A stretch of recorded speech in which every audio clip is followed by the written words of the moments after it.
China is an incredibly positive development for not only China, but the United States and the rest of the world. Rising China is a positive development. It is in our self-interest that China continue to prosper. We want to see China rise. China is a great nation, and we should hope for the continued expansion. China is not our enemy. We talk about China as our competitor. We should be helping. The idea that China is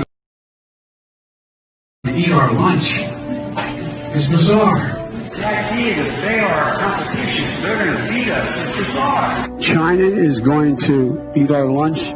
Come on, man. They're not bad folks. China's not a problem.